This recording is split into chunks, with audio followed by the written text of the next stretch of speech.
Arsenal are through to the semi-finals of the Carabao Cup after they beat Crystal Palace 8-7 on penalties following a 1-1 draw. Mikel Arteta's side will face Chelsea in the next round as he searches for a first piece of silverware in almost 6 years. But are his side are in the last four of the Carabao Cup? They're top of the tree for Christmas. They're top of the Champions League. So the question is, why are you so nervous? I think it's exactly what you said before. We're not scoring goals as freely as Arsenal would like because everything is good. Our build-up play, I keep saying our. Arsenal's build-up play, I'm going to be objective. Arsenal's build-up play is always good. Arsenal's defence is solid. Midfield is solid. The part that comes in question is the creative part, the getting in the final third. And yesterday was exactly it. You know, we was very, I would say, blunt in front of goal. Okay. And then you have to bring on Saka. Then you bring on Odegaard. You know, Declan Rice comes on. And then obviously you end up scoring, which is great. But even then, conceding right at the end, it wasn't ideal. But Arsenal win on penalties, which is great in the end. That's the worry, is scoring goals and open play. And I feel like at the moment, you know, Arsenal signed Gyökeres, need to find a way for him to score more goals. Martinelli actually played well yesterday, but I look at him more as an impact player. Since Odegaard's come back into the side, Eze looks like, you know, he's playing a different role, which is not suiting him. I want to see him as a real number 10. And I feel like that's why a lot of Arsenal fans, myself included, is a bit worried about how this season going forward will pan out. Do you think it's that we've been here before as well? You know, you sort of look brilliant at the beginning and then City not so good, and then City are coming up on the rails and it's like, oh my goodness me, this is happening all over again. Yeah, exactly. And it's, you know, City just look like they've kicked into gear. And, you know, me personally as well, when I was thinking about City from the beginning of the season, I just was thinking, you know, they always look susceptible to scoring, conceding goals. They always look a bit fragile in them fullback kind of areas. Counter-attacks, they look a bit vulnerable. But actually, they're not that bad. You know, they've conceded 6 more goals than Arsenal. They haven't conceded in the last 4 games. Exactly. So it's like, it's not that different. But then they've scored 41 goals compared to Arsenal's 31. And it just seems like every time they go into a game, they're going to score. Obviously, Haaland is one of the best goal scorers we've ever seen. But now you've got Cherki, you've got Foden, you've got Doku having a great season. And they're all contributing in every game almost. They've got attacking players that are committing play. I feel like Arsenal is still a bit systematic. And I feel like Guardiola's Man City team has evolved. Now he's got Mavericks in his team that can go and create things. And I feel like that's the difference. But it's going to be close, there's no doubt about it. I said at the beginning of the season, if Arsenal do win the league, then it's going to be because of the defence. There has been injuries to the defence, but, you know, hopefully in the next few weeks, everyone will be back fit. If the fans are worried, does that make you worried as a player? Does that rub off on you? Can you sense that as a player sometimes? No, I don't think you can sense it as a player because, you know, the group, this team spirit, it obviously is there. Everyone believes in each other at Arsenal. But there would be, I think there would be in the back of your mind thoughts of, we're playing really well, but we need to score more freely. And that's where it comes from. I mean, I've been in changing rooms before, and, you know, at Cardiff especially, I remember there was a bit of a competition where it's like, if the defence kept a clean sheet, they would come to us and was like, we done our job, you ain't done yours. Yeah. And then when we done our job and scored, we look at them and say, well, you didn't keep a clean sheet. And it was healthy competition, which was nice. But you're obviously always thinking that in the back of your mind. That's why you always need a striker that's there to just score your 15, 20 Premier League goals a season. OK. Look, I think somebody's already got in touch with us. It goes by the name of Mitty, I think. And he sent us a voice note. Let's have a listen. Arsenal need to be more clinical in front of goal to win the title comfortably. But they can continue as they are or improve a little bit and could eke it out just ahead of Manchester City. Yeah, they are. More clinical. Exactly, and that's what it's all about, clinical. And when you look at these teams that have been successful over the years, they've always got, genuinely, they've got either wide forwards that are clinical or they've got an actual number 9 that is clinical. We've seen it with Salah at Liverpool, obviously Haaland in previous years, Henry, Shearers, you know, they're there. And Arsenal don't have that at the moment anywhere in their attacking line. There's no player that I look at in the attacking line and say, okay, he's definitely going to score 15, 20 Premier League goals this season. And the goals are split, which is showing that Arsenal are a team. But I always feel like you need that one player that has that standout season to go and win a title, as well as having a defence that's not conceding that many goals. Arsenal have that, but then it's the other side of the pitch that Arsenal are struggling in open play at the moment. All right, enough of what Jay thinks, even though I... And this is Christian, who's joined us now. So, Christian, good to see you. Look, what are your positivity levels like right now? Full of optimism after winning, or slightly concerned like our Jay here? I think there's reason to be both. You know, we're still top of the league, top of the Champions League, into the semi-finals of the Carabao Cup. But, you know, I wouldn't be being honest if I was to say there aren't things to be concerned about. You know, we've been conceding late goals, conceded late against Sunderland, you know, lost the game in the last minute against Villa, conceded late against Wolves, obviously then went on to win it. And last night, you look at that game, should never be in a position last night where there's even a chance to concede a goal where it ends in a draw. You know, if that's the Premier League last night, it's a whole different story because we draw the game. You know, we were lucky that it was the Carabao Cup and we had the chance to win on penalties and actually go through. So, yeah, this is a problem right now at Arsenal. It was a problem last year. You know, we dropped 21 points last season from winning positions, and essentially that was, you know, a big factor to why we didn't win the league. So, yeah, there are concerns. I think injuries have played a part.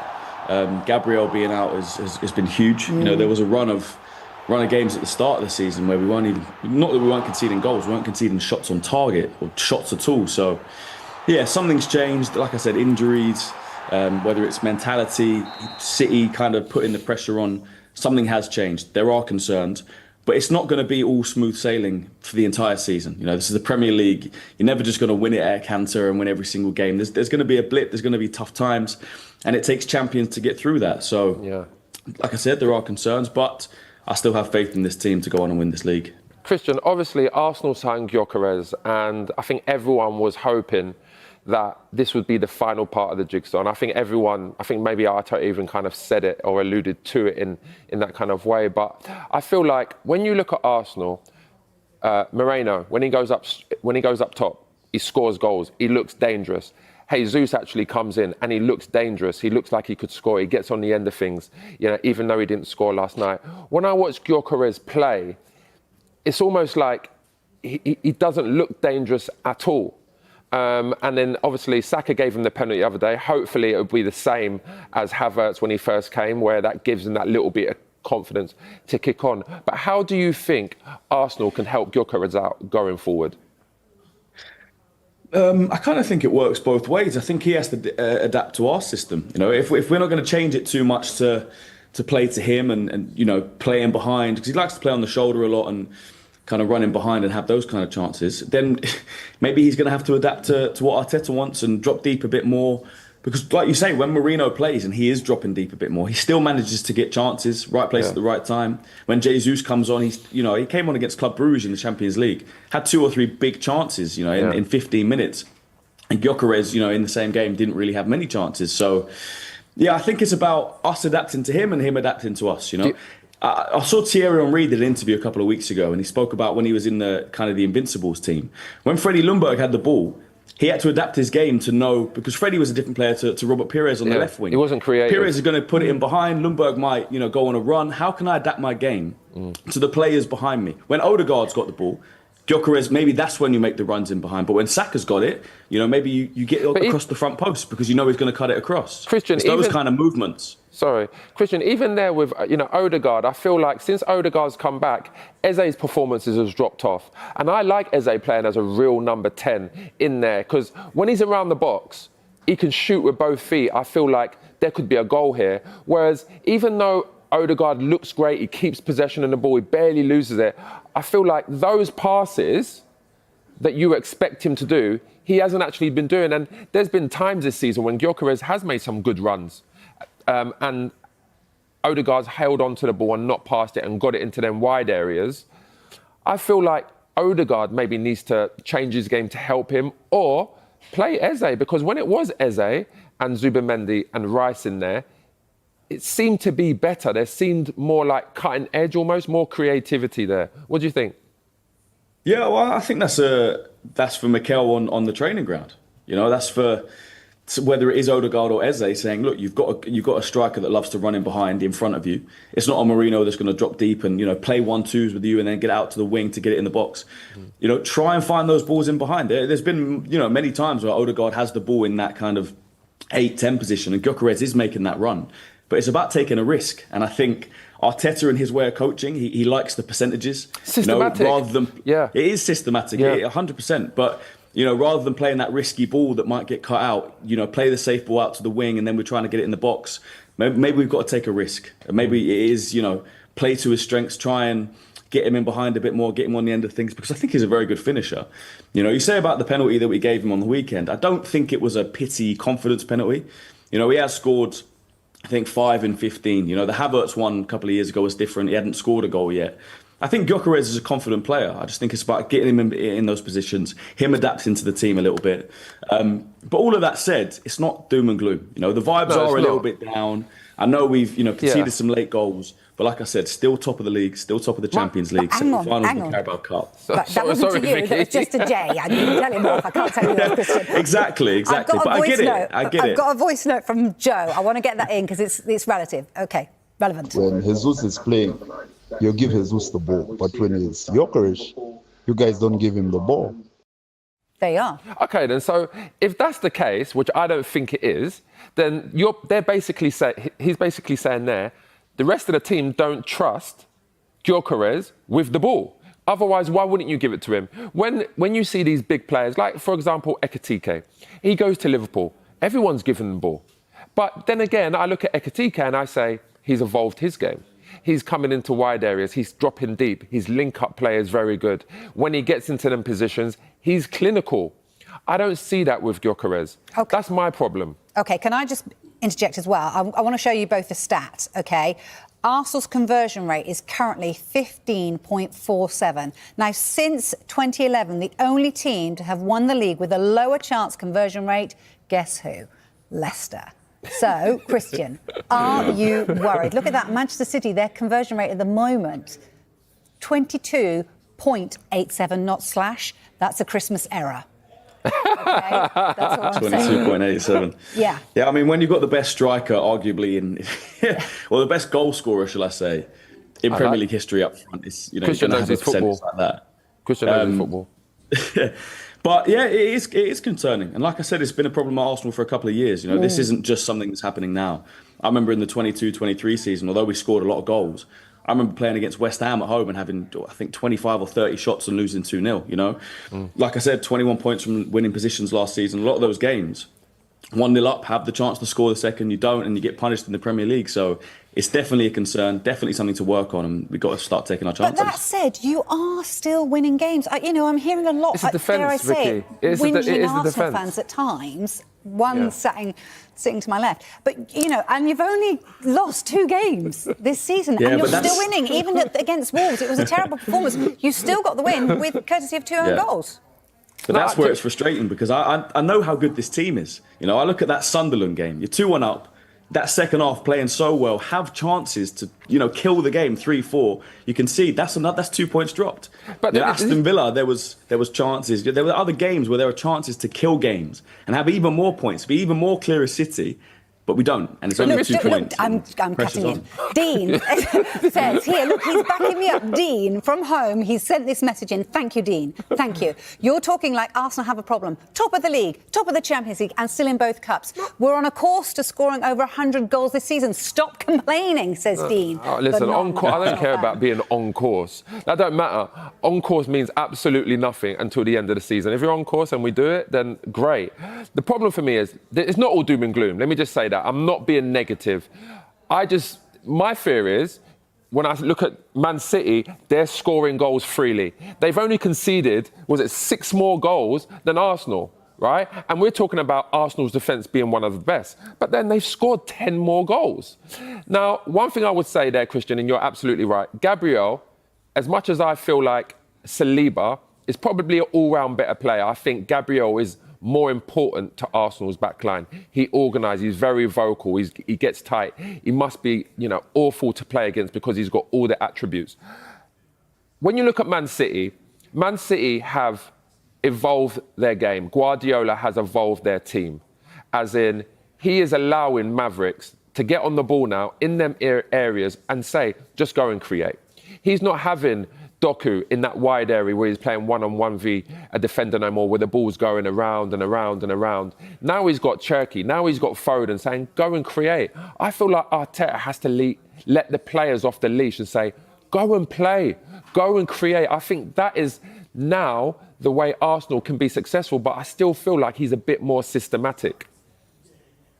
He is, and look, I don't think he's going to change that. I've been saying for a long time, I'd like to see in a lot of home games, Odegaard and Eze played together. The West Ham game, when Odegaard actually injured his knee, he started a midfield three of Rice, Eze and Odegaard. And I was like, that's great. Two attacking midfielders that can create, and then three attackers in front. Go and create chances. Go and, like you're saying, let them create, let them be free and express themselves.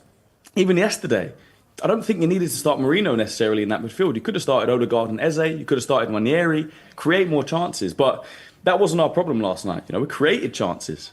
Madueke had 2 or 3 great chances. Gabriel Jesus in that first half. Martinelli. Timber had 2 massive chances in the game. Just couldn't kill off the game. So I would like to see Madueke on the left as well, by the way. At least he can put crosses in for Gyökeres. Yeah, we've seen him on the left a little bit. I think at Chelsea he played on the left. I personally think he's better on the right. But I don't think he's going to start. Exactly. I don't think he's going to start on the right while Saka's there. I do think Trossard's been our best attacker this season. Yeah. Definitely in terms of being clinical, output. But even Trossard, you look at the Everton game, we win 1-0 last week. Massive chance, hits the post. You score that, it goes 2-0 in the 75th minute, the game's dead. Even then, it's still in the balance. So if we can start killing off teams earlier, I think we'll... I'm not going to say it's going to be easy, but it's going to be a lot easier. It's going to be a lot easier for us because we'll obviously drop less points from winning positions. So just finally, Christian, obviously you were first for 4 times before, haven't you? And each time you've failed to go on. Vicky likes talking about this. I'm just saying, it's a statistic that's in front of me. So the final word to you, Christian. Are you feeling confident being top of the tree for Christmas? Yeah, I'm still confident. I still believe in this team. I think it's a very good team, very good squad. Got the experience now, been there a few times. It hasn't happened. A bit of age on our side as well. These players are a few years older. Saka, in our first title race, 22-23, was obviously 3 years younger, and Saliba and a lot of these players, they've been there and done it. They got the experience, not of actually getting it over the line, but knowing what it feels like to not. So hopefully that fire in their belly and the quality on the pitch, which obviously is the most important thing. Hopefully it takes us over the line this season. Don't let Vicky wind you up. I'm not winding you up. It's all right. I'm used to it. I still believe Arsenal will do it. I'll say, put that right there. I do as well. Look, when we're lifting a Premier League trophy like this at the end of the season, Jay will be there as well with the pictures. Definitely will be. Exactly. Christian, you've been great fun. Thank you so Christian. much. Happy Christmas. Cheers, guys. Merry Christmas.